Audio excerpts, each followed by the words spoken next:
Welcome to Module 4 in our Mind, Body, Love, and Soul exploration of fertility. By now, we truly hope that you have used our suggestions on your way to achieve a healthy pregnancy. Today's module is more about nurturing your own soul, your own essence as a person. It is extremely common for women to lose a part of themselves in the quest for a baby. Not only can your relationships and personal health suffer, but so can your sense of self-worth and the trust you once had in what you were capable of. Far too often, women and couples get so caught up in finding a solution that they lose sight of everything else in their lives that matter along the way. When this happens, the stress and depression which go hand in hand with that single-sightedness can become unbearable. As we've discussed already, that stress can affect your hormone levels and can actually make it even more difficult to have the successful pregnancy that you desperately yearn for. Let's discuss some ways to continue nurturing your psyche. How soon will you see an improvement? Even if you implement every tip we have discussed in this series, it is important for you to know that you may not see results right away. For instance, it can take anywhere from 6 to 12 weeks to raise your level of crucial fertility-boosting nutrients with the dietary changes that we've outlined. Most people are used to a Western outlook on medicine where they can get a prescription for their sore throat and feel better in a few days. It is true that there are prescriptions that work fast for certain issues, but when it comes to increasing your fertility and overall health, it can take time for more natural measures to start to make a similar difference. That time commitment is almost always worth it in the end, however, because it means creating real and necessary improvements within your body for optimal health.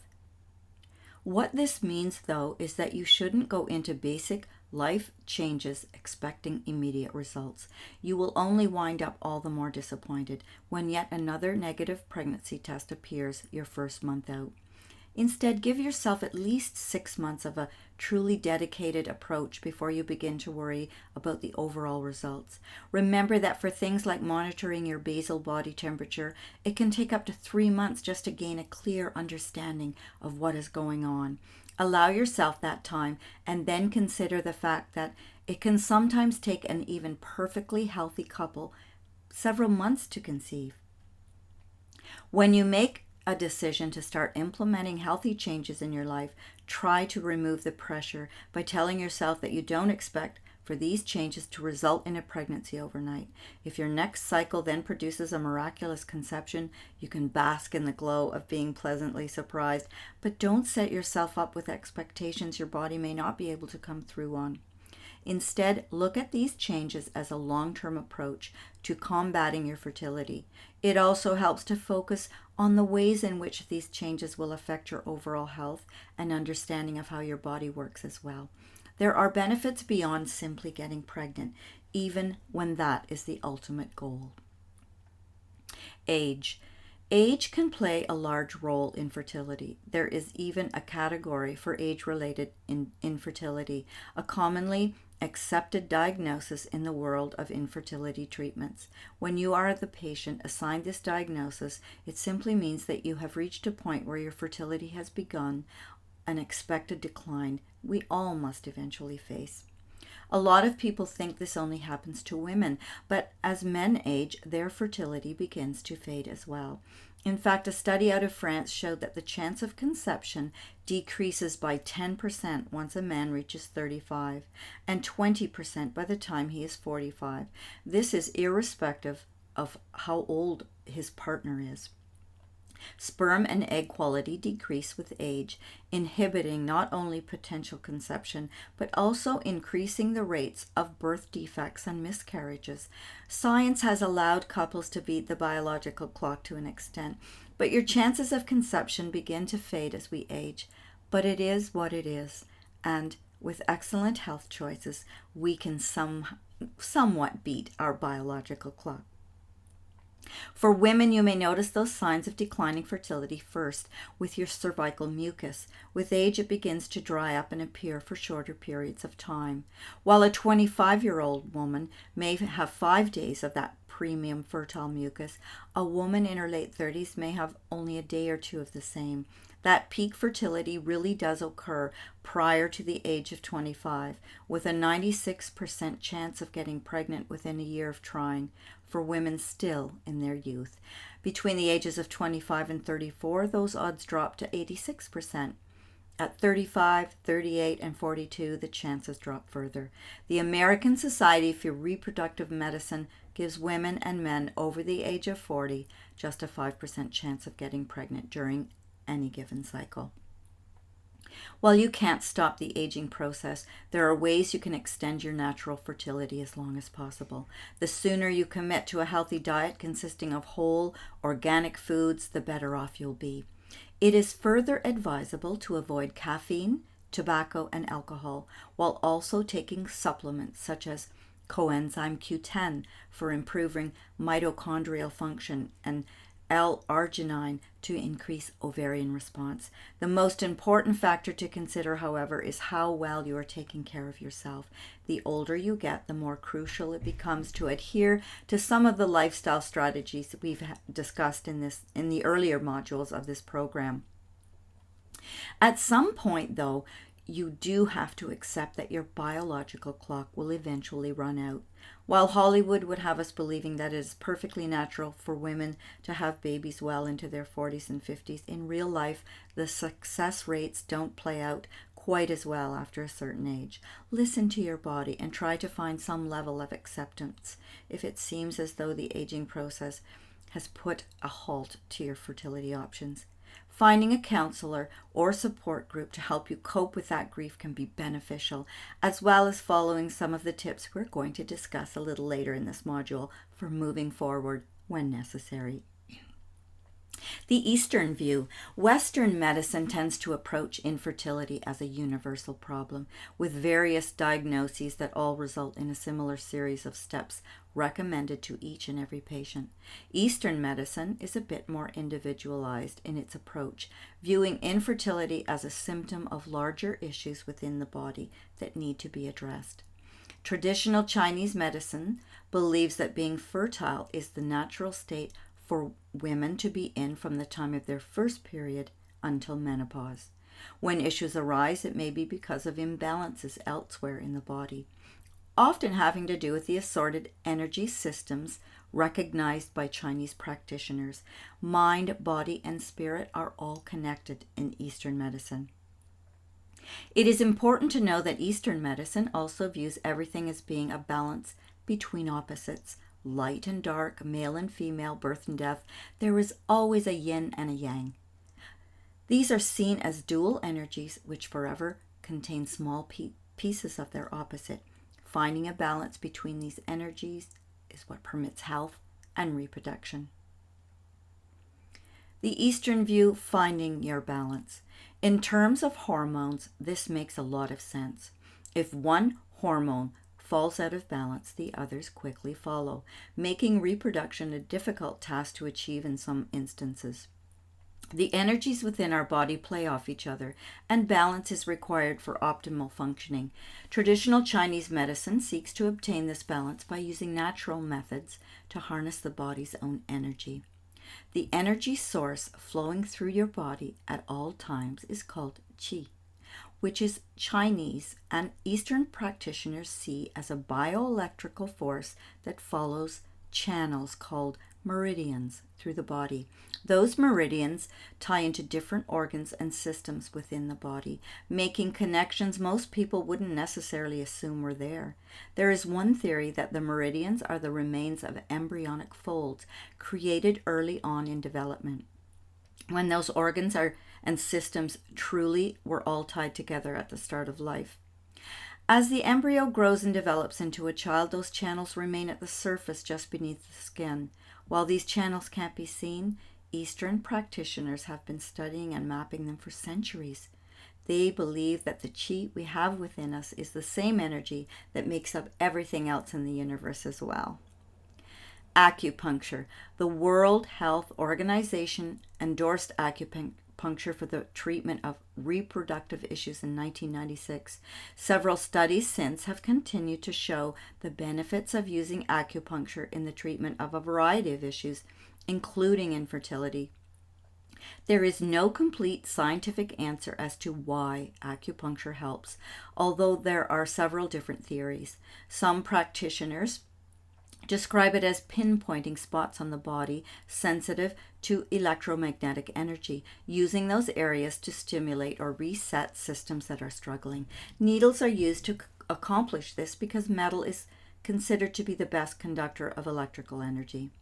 An acupuncturist attempting to describe the process in simplistic and easy to understand terms might relate the body to a circuit board, which just needs recalibrating every once in a while. Locating the correct points and stimulating them with needles allows for this recalibration to occur.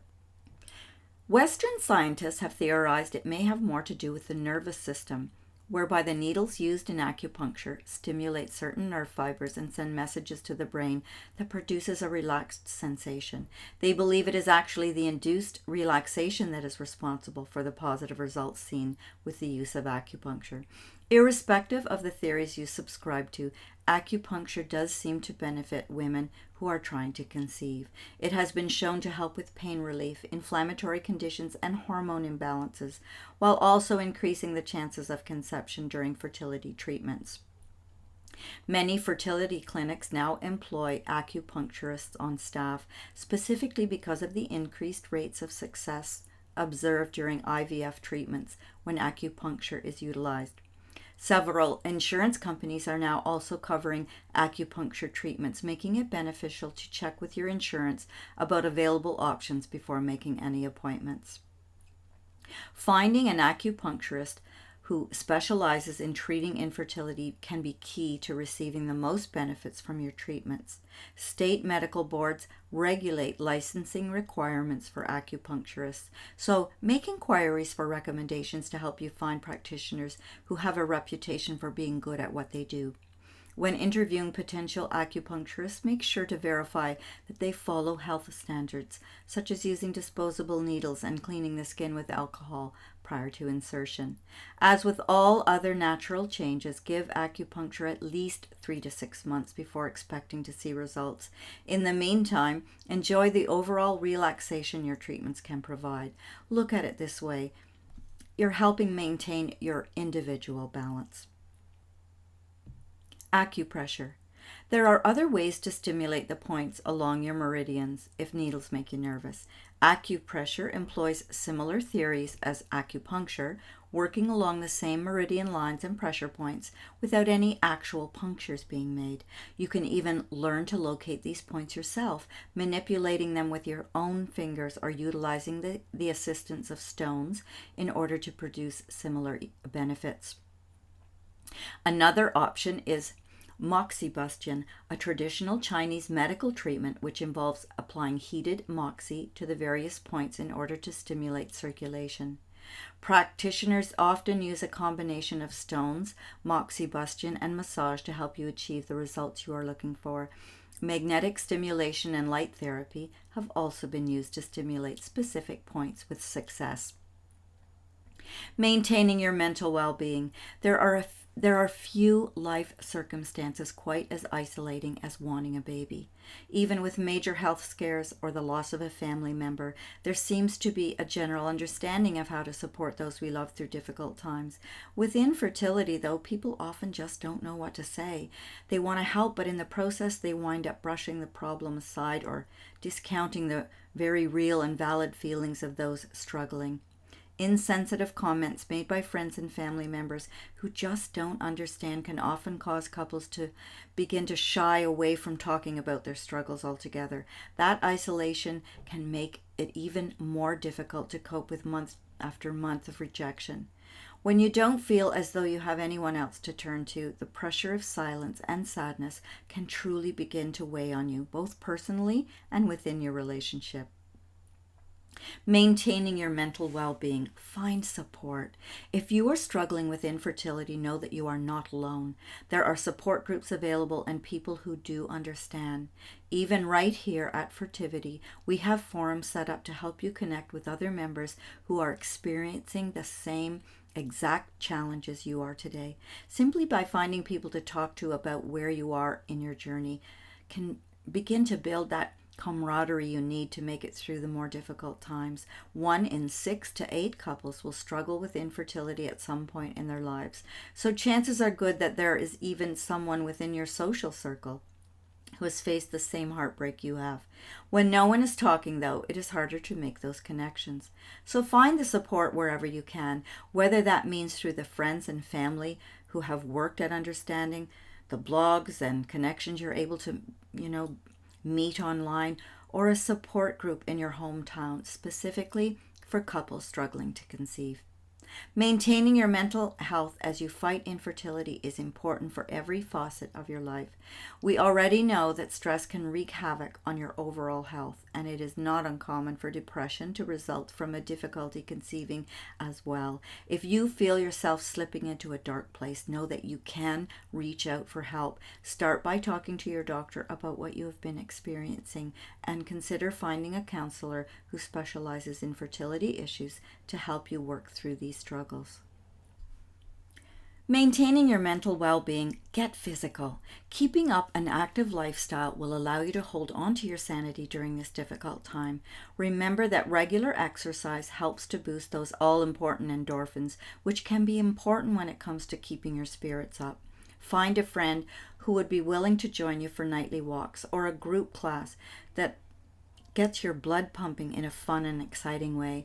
Take at least a few hours a week out for yourself in physical activity, and look at these deviations from your otherwise hectic schedule as an opportunity for recharging and finding a sense of peace and balance which may otherwise be lacking. Remember that life is full of challenges, and this is just one more hurdle you will have to overcome. It does get better one way or another, despite how overwhelming the pain of infertility can sometimes feel. Keep reminding yourself that even the impossible can occasionally be made possible, and through strength and perseverance, you can find your way to the other side. When nothing is working. No one wants to believe their struggles to conceive will end without a baby in their arms. Unfortunately, there are couples who, after years of trying and far too much heartbreak, will have to resolve their journey without that healthy pregnancy they fought so hard for.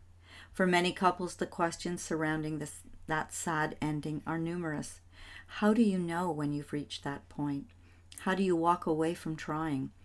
How do you begin to reframe your life around this new normal? And are there other paths to parenthood which could be right for you? There are no simple and easy answers to any of these questions. Coming to your own conclusions is extremely personal, unique to each and every couple who has faced the same decisions. However, while most couples dread the day they may have to give up trying to conceive, there is typically a sense of just knowing when you have reached that point. You may find that you immediately recognize the precise moment when you can go no further down that same path. Nothing about reaching that reality is painless, and it can take a long time for the healing to begin. If you do come to that point, allow yourself the time you need to grieve and process the loss of life you always believed you would have. Seek out a therapist who specializes in working with patients without babies. Try not to rush into considering other options right away. Instead, give yourself this opportunity to work through the complicated emotions that surround losing the one thing you always believed you would have. Embrace your freedom. As you work through grief, try to shift your focus towards what this other life could look like. Through the years of infertility, you have probably lost sight of yourself and your other passions, so make an effort to rediscover who you are without the weight of trying to conceive. If you used to love playing sports, join a non-competitive co-ed team and start making some new friends and building on new experiences. Plan a trip as a couple, somewhere you never would have thought to go if you had children. Embrace the freedom you currently have and take at least a few months to see what truly living with that freedom could be like. Up till now, you have likely restricted yourself with a long list of what-ifs. Throw the what-ifs out the window and allow yourself to simply enjoy what it means to be able to go anywhere and do anything without having anyone else to worry about. Other options. When you start to feel stronger, you can begin to contemplate those other options. There are many, and I will list some here. We reserved our mind, body, love, and soul program to becoming pregnant naturally and holistically. There are other options, and I will list them briefly as we discuss these in future recordings in more depth. When nothing is working, other options. When you start feeling stronger, you can begin to contemplate those other options. There are many, and I will list some here. We reserved our mind, body, love, and soul program to becoming pregnant naturally and holistically.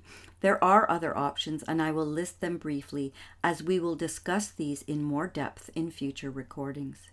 There is in vitro fertilization, intracytoplasmic sperm injections, donor insemination, genetic testing, gamete intrafallopian transfer, in vitro maturation, reproductive immunology surrogacy, fertility drugs, and in some cases surgery. Perhaps these options could be your path to parenthood, or maybe adoption or foster care could lead to your forever child. Some couples also decide that after years of sadness, they simply resolve to live child-free. There is nothing about those decisions that are set in stone, and you can change your mind if you decide to. The goal at this point should simply be to discuss your options openly with your partner as you each try to navigate the murky waters of family building outside of being able to conceive naturally. Any decision you make is the right one for you, and all couples find a solution. No matter what you decide, remember that it may be normal for your grieving process to continue. Hopefully, though, you will get to a point where your inability to conceive will not forever darken every other aspect of your life. Remember who you were before infertility took over, not just as an individual, but also as a couple. Try to find those people again and to remember what it was you loved about your lives before thinking of having a family. Give yourself some credit and understanding when those moments of struggling still find a way into your life. But try not to allow them to linger for long. With or without a baby, you still have an incredible life to live. There are opportunities around every corner for happiness, and with time and acceptance, you can find those opportunities no matter how this journey ends. Lastly, take action. We have reached the end of our mind, body, love, and soul approach to combating infertility naturally. Hopefully by now you are feeling enlightened and empowered as you continue your path towards building your family. As you implement the changes necessary to conceive, try to keep your soul in mind. Nurture that part of you which is often neglected during major life challenges. Remember who you were before infertility and who you want to be after. Be true to that person and good to yourself. No matter what, you deserve to find happiness. We here at Fertility, we will continue to strive for excellence. In the end, these things matter most. How well did you love? How fully did you love? How deeply did you learn to let go? That was written by Buddha, 563 BC. I'm Monica Healy, and thanks for watching.